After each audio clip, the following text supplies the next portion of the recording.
Les deux manières de résoudre un problème. La première manière, c'est effectivement de trouver des solutions, donc de le résoudre. Et la deuxième manière, c'est de le dissoudre. Si mon problème n'existe pas, ben je l'ai réglé.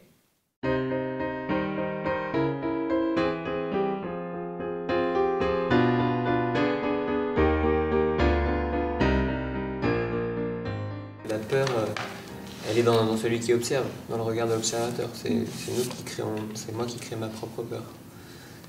Et dans ce que tu as dit, Bernard, c'est ça? Je vois l'aspect essayer de, vouloir ou essayer de résoudre une peur, mais peut-être qu'il y a aussi à creuser, dissoudre cette peur. Voilà, c'est pour essayer de... Moi, ça j'aimerais bien rediscuter sur cette différence-là. Est-ce que je travaille sur moi ou sur mon entourage? Et après, c'est vrai qu'il y a différentes sortes de peurs, comme il y a différentes sortes d'attachements. Et on avait parlé de la peur instinctive, qui est quelque part vitale pour fuir un danger. Et après, il y a les peurs peut-être qui sont plus de l'ordre de la construction mentale. Et ces peurs-là, qui sont d'ordre mental, me semblent plus susceptibles d'être dissoutes.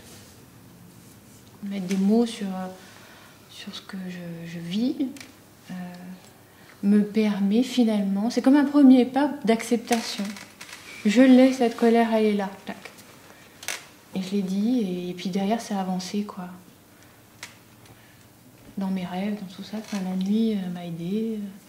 J'ai compris des peurs sous-jacentes, et des peurs cachées aussi. Pour rebondir sur ce que tu dis, moi j'arrive à formuler ma colère, mes colères ou ma peur ou mes peurs, mais pas à les dissoudre. C'est dit, ok, des années d'analyse, ok, mais c'est toujours là, quoi. Il y a des trucs. Mais pourquoi on veut les dissoudre? Pourquoi dissoudre? Pour être tranquille. Mais pourquoi on recherche en permanence cette tranquillité-là? Comme si on cherchait des stratégies, des recettes, quoi que ce soit, et le désir en est une, d'éviter ces choses. Moi j'ai le sentiment de ne pas les éviter, mais je n'arrive pas à m'en défaire. Et les formuler me semble pas toujours suffisant. Ou alors peut-être qu'il faudrait les formuler aux bonnes personnes. Parce que ça peut être aussi des émotions parasites.